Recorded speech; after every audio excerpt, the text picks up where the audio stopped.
नमस्कार मित्रांनो आपल्या हिंदू संस्कृतीमध्ये अनेक सण मोठ्या उत्साहाने साजरे केले जातात, पण त्यामध्ये गुढी पाडवा हा सण अत्यंत पवित्र आणि शुभ मानला जातो। महाराष्ट्रात हा सण विशेष आनंदाने आणि भक्तिभावाने साजरा केला जातो, कारण हा दिवस हिंदू नववर्षाची सुरुवात मानला जातो। चैत्र महिन्याच्या शुक्ल पक्षाच्या प्रतिपदेच्या दिवशी येणारा हा सण नव्या सुरुवातीचे, नव्या आशेचे आणि नव्या संकल्पांचे प्रतीक मानला जातो। या दिवशी प्रत्येक घराच्या दारात उंच बांबूवर सुंदर साडी, फुलांचा हार, साखरेच्या गाठी आणि तांब्याचा किंवा चांदीचा कलश लावून गुढी उभारली जाते आणि नव्या वर्षाचे स्वागत केले जाते। गुढी ही केवळ एक धार्मिक परंपरा नाही, तर ती विजयाचे, समृद्धीचे आणि सकारात्मक ऊर्जेचे प्रतीक मानली जाते। असे मानले जाते की गुढी उभारल्यामुळे घरामध्ये सुख, शांती आणि आनंद नांदतो।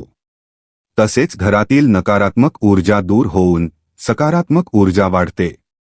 अनेक धार्मिक कथांनुसार भगवान श्रीराम यांनी रावणाचा पराभव करून अयोध्येत परतल्यानंतर लोकांनी आनंदाने गुढी उभारली होती। त्यामुळे गुढीला विजयध्वज असेही म्हटले जाते। काही मान्यतेनुसार ब्रह्मदेवांनी सृष्टीची निर्मिती याच दिवशी सुरू केली होती, म्हणूनही हा दिवस अत्यंत मंगल मानला जातो। मात्र मित्रांनो, अनेक लोक गुढी उभारताना काही लहान मोठ्या गोष्टींकडे दुर्लक्ष करतात। विशेषतः गुढीला नेसवली जाणारी साडी कोणत्या रंगाची असावी आणि कोणत्या रंगाची नसावी हे जाणून घेणे अत्यंत महत्त्वाचे आहे।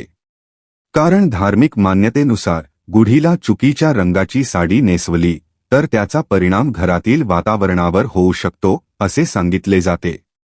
म्हणून गुढी पाडव्याच्या दिवशी गुढीला योग्य रंगाची साडी नेसवणे शुभ मानले जाते। धार्मिक परंपरेनुसार गुढीला पिवळ्या, केशरी किंवा भगव्या रंगाची साडी नेसवणे अत्यंत शुभ मानले जाते।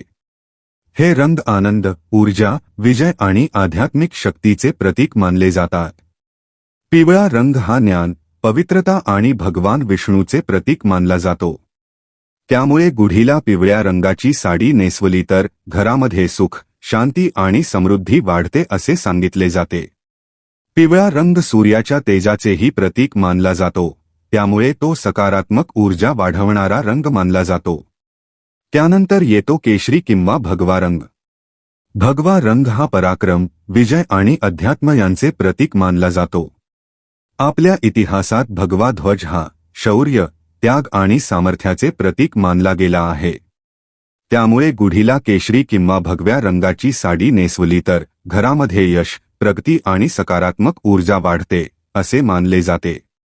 अनेक घरांमध्ये पारंपरिक पद्धतीने भगव्या रंगाची साडीच गुढीला नेसवली जाते। मात्र काही रंग असे आहेत की जे गुढीला नेसवणे टाळावे असे सांगितले जाते। विशेषतः काळ्या रंगाची साडी गुढीला नेसवू नये असे सांगितले जाते। कारण काळा रंग अनेक ठिकाणी नकारात्मकता आणि अशुभतेचे प्रतीक मानला जातो। त्यामुळे गुढी पाडव्याच्या दिवशी शक्यतो काळ्या रंगाचा वापर टाळावा असे धार्मिक मान्यतेत सांगितले जाते। हा दिवस आनंद, प्रकाश आणि सकारात्मकतेचा असल्यामुळे उज्ज्वल आणि शुभ रंगांचा वापर करणे अधिक योग्य मानले जाते। याशिवाय गुढी उभारताना स्वच्छता, पवित्रता आणि श्रद्धा ठेवणे देखील खूप महत्त्वाचे असते। गुढी नेहमी घराच्या मुख्य दरवाजाच्या उजव्या बाजूला उभारावी असे सांगितले जाते। गुढी उभारताना उंच बांबू घेतला जातो आणि त्यावर सुंदर साडी नेसवली जाते। त्यानंतर लिंबाची पाने, साखरेच्या गाठी, फुलांचा हार आणि वरती तांब्याचा किंवा चांदीचा कलश ठेवला जातो। लिंबाची पाने आरोग्य आणि संरक्षणाचे प्रतीक मानली जातात। साखरेच्या गाठी आनंद आणि गोडीचे प्रतीक असतात, तर कलश समृद्धी आणि शुभतेचे प्रतीक मानला जातो।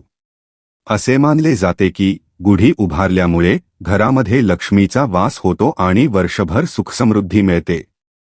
त्यामुळे गुढी पाडव्याच्या दिवशी पूर्ण श्रद्धा, भक्ती आणि आनंदाने गुढी उभारणे अत्यंत शुभ मानले जाते।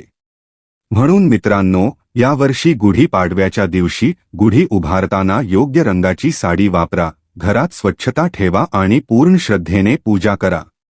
असे केल्याने नवीन वर्ष तुमच्या जीवनात आनंद, आरोग्य, यश आणि समृद्धी घेऊन येईल अशी श्रद्धा आहे। धन्यवाद। हर हर महादेव।